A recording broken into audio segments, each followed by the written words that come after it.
लंका का राजा रावण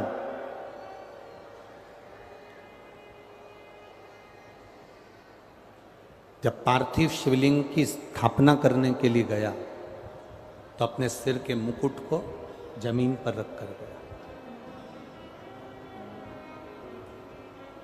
किसी सिंहासन पे अपने मुकुट को रखकर नहीं गया।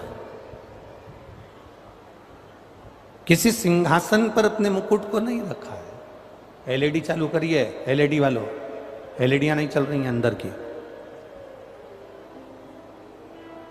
किसी एलईडियां चालू करो, अंदर की एलईडियां बंद पड़ी हैं। किसी सिंहासन पर लंकाधिपति रावण अपने मुकुट को रखकर नहीं गया। किसी गादी पर लंकाधिपति रावण अपने मुकुट को रखकर नहीं गया। लंकाधिपति रावण जब पार्थिव शिवलिंग के निर्माण के समय पर गया, प्राण प्रतिष्ठा करने के समय पर गया, तो लंकाधिपति रावण अपने अहंकार के मुकुट को जमीन पर रखकर गया, भूमि पर।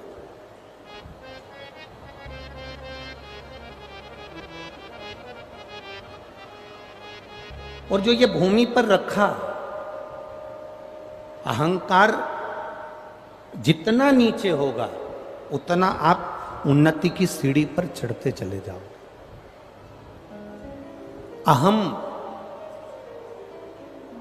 अभिमान जितना नीचे होगा आप उतनी उन्नति की सीढ़ी पर चढ़ते चले जाओ।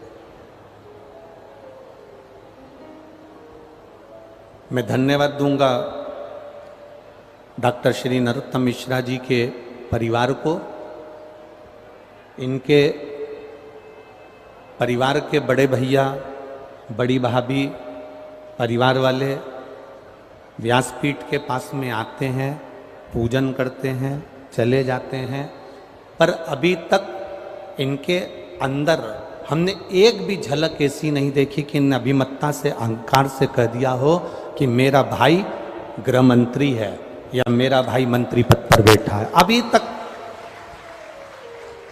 हम तो दतिया हमारा इधर आना हुआ नहीं। हम तो पहली बार दतिया में आए हैं और पहली बार हमारा मिश्रा जी के परिवार से भी मिलना हुआ, पहली बार।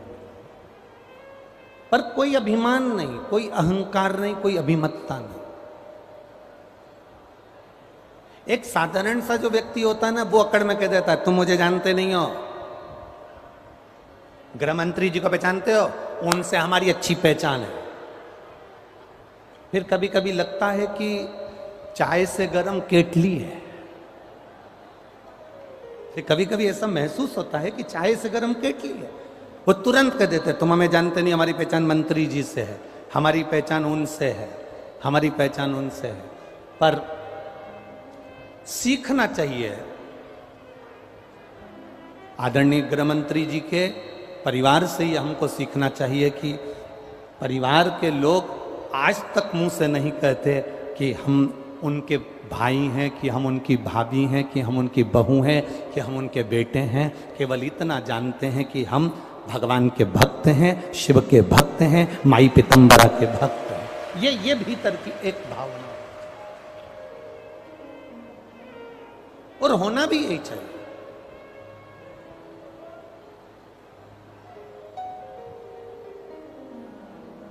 भगवान की अविरल भक्ति को पाने के लिए कोई अभिमान की जरूरत नहीं पड़ती। लंकाधिपति रावण ने अपने सिर के मुकुट को जमीन पर इसीलिए रखा कि अभिमत्ता किसी को ना दिखे।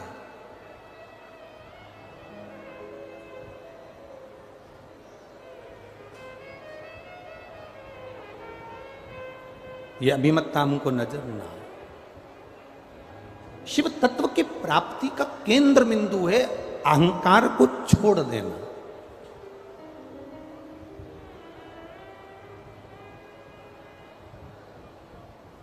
और जब तक हमारा अहंकार हमारे पास से नहीं जाता तब तक हमें भक्ति का आनंद ही नहीं है। दुनिया के लोग कहते हैं कि महादेव में कितना बल है, शिव में कितना बल है।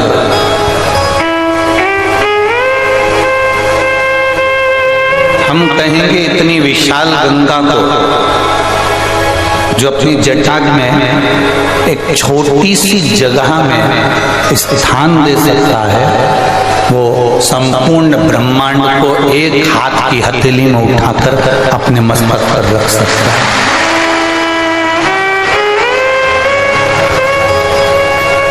अविरल बहने वाली वो गंगा,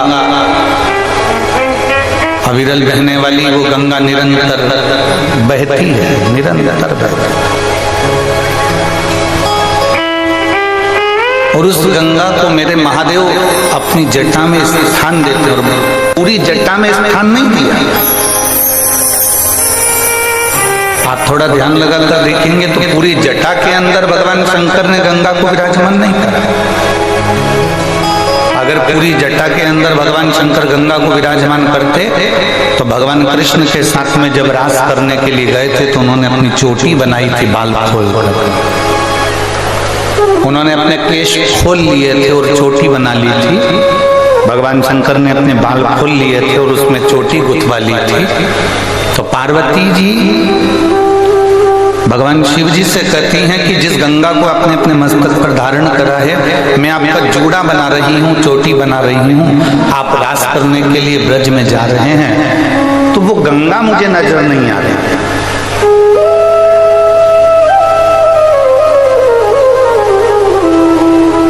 वो गंगा मुझे नहीं दिख रही है जिस गंगा को आपने मस्तक पर संजोया है,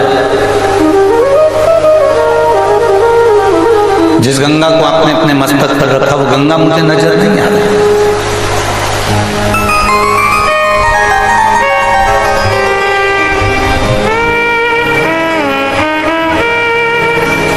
गणेश जी काय पे बैठते हैं, जम के बोलो जरा। लोग कहेंगे मूसक पे चूहे, पर जब भी गणेश जी का दर्शन करेंगे तो उनको सिंहासन पर बैठा हुआ पाएंगे।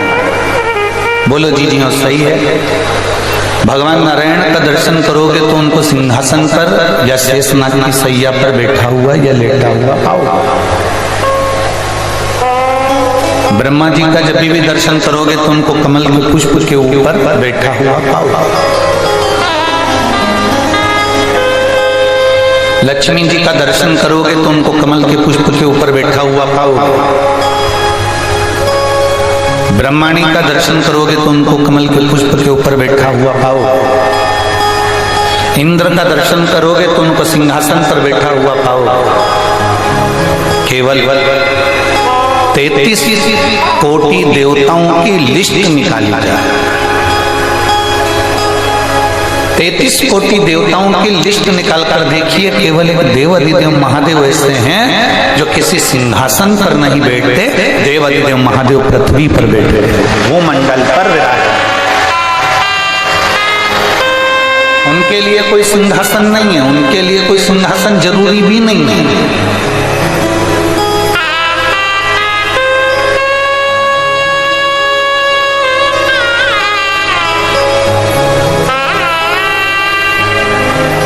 मेरे देवाधिदेव महादेव किसी सिंहासन पर नहीं, मेरे देवाधिदेव महादेव जमीन पर बैठे हैं, भूमि पर।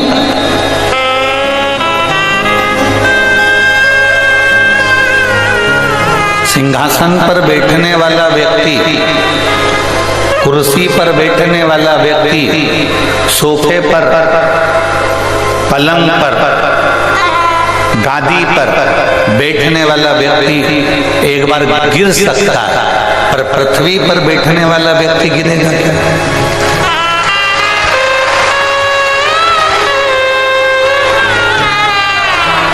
आप सब जमीन पर बैठे हो ना, गिरोगे क्या? नहीं। कोई कुर्सी पर बैठा है, उसका पाया टूट गया, गिर जाएगा। कोई पलंग पर बैठा है, लुढ़क जाएगा। कोई सिंहासन पर बैठा है, वो गिर सकता है। कुर्सी पर बैठने वाला कभी ना कभी कुर्सी से नीचे उतर सकता है। कुर्सी पर बैठने वाला एक न एक दिन कुर्सी से नीचे आ सकता है। पलंग पर बैठने वाला एक न एक दिन पलंग से नीचे उतर सकता है। जो ऊपर बैठता है उसको नीचे आना ही पड़ता है।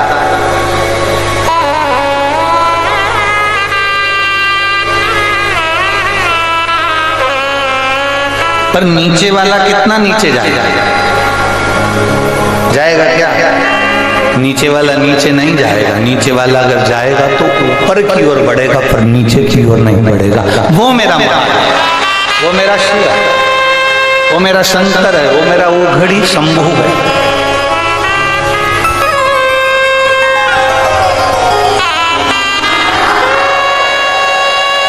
जमीन पर बैठा है, भूमि पर बैठा है, जमीन पर बैठता है और जमीन पर बैठने के बाद में वो एक ज्ञान देते हैं। मेरे महादेव जमीन पर बैठने के बाद आपको समझा रहे होते हैं कि तुम जमीन को मत छोड़ना, जमीन पर बैठना तो कभी गिरने वाले नहीं हो, कभी नहीं गिर सकते।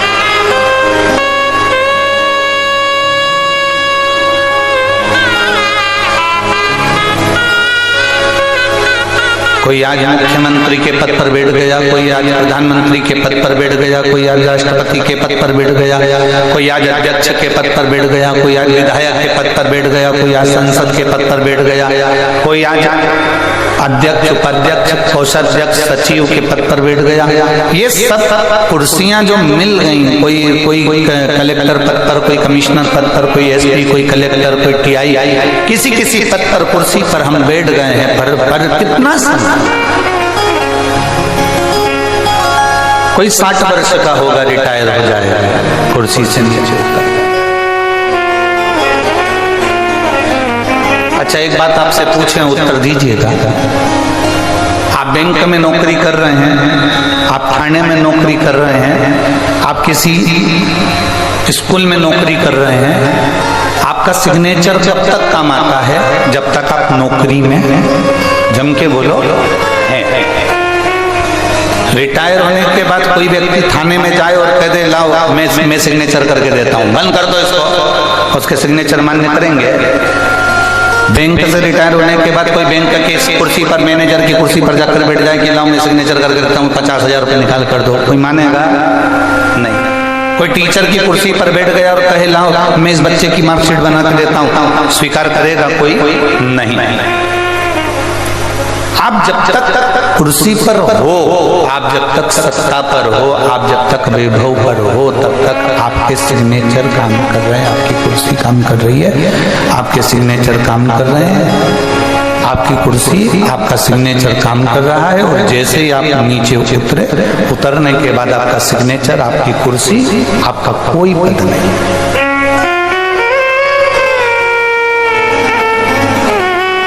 शिव महापुराण की कथा कह रही है जब तक आपके सिग्नेचर काम कर रहे हैं, जब तक आपके सिग्नेचर काम कर रहे हैं तब तक इन सिग्नेचर से दुनिया का भला करते चलते। हमने पहले कथा में क्या कहा था आपको? शरीर चले तब तक कथा के पंडाल में जाकर कथा सुन लो, शरीर चले तब तक तीर्थ कर लो, शरीर चले तब तक दान कर लो, और तुम्हारे घर में चले तब तक दोनों हाथों से कोई पुण्य कार्य कर लीजिए। ये जीवन का एक आनंद है। छोटी सी, थोड़ी सी शमशान की भस्म भी यदि उनके शिवलिंग को स्पर्श कर लेती है, थोड़ी सी भस्म, मात्र थोड़ी सी भस्म अगर उनके शिवलिंग को स्पर्श कर लेती है, उनके शिवलिंग का स्पर्श मात्र कर लेती है, और वो भस्म भी स्पर्श मात्र करने से इतनी पवित्र हो जाती है कि वो कुबेर का भंडार भर देती है। तो जरा विचार करिएगा कि एक फूल, एक पत्ती, एक धतूरा, एक थोड़ा सा पत्ती पुष्प भी शंकर भगवान के शिवलिंग पर चढ़ता है तो हम उस फूल पत्ती को जमीन पर नहीं फेंकते।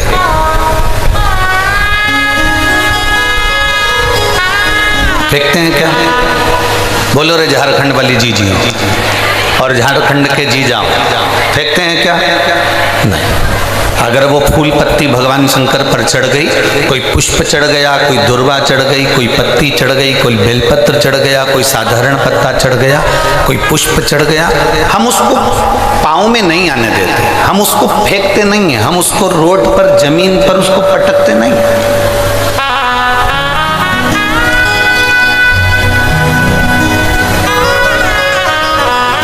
अब जरा विचार करिएगा, फूल पत्ती शिवजी के शिवलिंग का स्पर्श कर लेती है तो वो फूल पत्ती पाँव में नहीं आती, कचरे में नहीं फेंकी जाती, रोड पर नहीं फेंकी जाती, कहीं उसको पटका नहीं जाता, उसका विसर्जन किया जाता, उसको तुलसी में डाल दिया जाता है, उसको किसी पौधे में डाल दिया जाता है, उसको जल में डाल दिया जाता है, उसको एकांत में कहीं विसर्जन कर दिया जाता है। जरा विचार करिए, एक साधारण सी पत्ती, एक साधारण सा पुष्प शिवजी के शिवलिंग का स्पर्श कर लेता है तो वो पाँव में नहीं आता, वो कचरे में नहीं जाता, वो गटर में नहीं जाता, वो गंदी जगह पर नहीं जाता। तो जरा विचार करना कि हम प्रतिदिन भगवान शंकर को एक लोटा जल चढ़ाते हैं और उसका स्पर्श करते हैं तो क्या हम नरक चले जाएंगे? हम भी तो अच्छी जगह ही जाएंगे, हम भी तो श्रेष्ठ जगह पर ही पहुंचेंगे।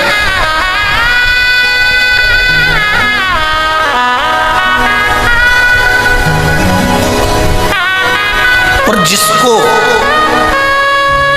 भगवान देवाधिदेव महादेव जिस पर करुणा करना चाहते हैं, जिस पर मेरे देवाधिदेव महादेव कृपा करना चाहते हैं, जिस पर भगवान देवाधिदेव महादेव दया करना चाहते हैं, उसको खींचकर मेरे देवाधिदेव महादेव अपने पास में बुला लेते हैं। मेरे शंभु, मेरे त्रिकालदर्शी, मेरे कैलाशी, मेरे अविनाशी, मेरे शंकर उसको खींचकर अपने पास में बुला लेते हैं। और बड़े किस्मत वाले हो आप सब, अपने अपने घर पे जाके नजर उतरवा लेना कि माघ के महीने में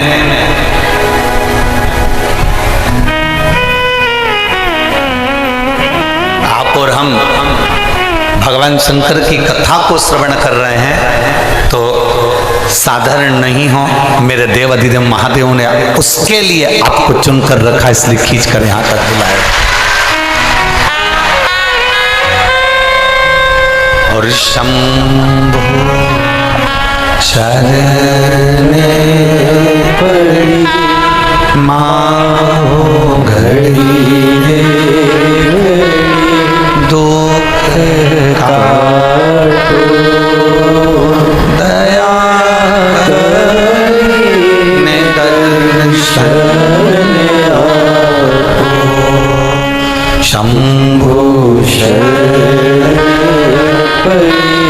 माओ घड़ी दुख काटो दया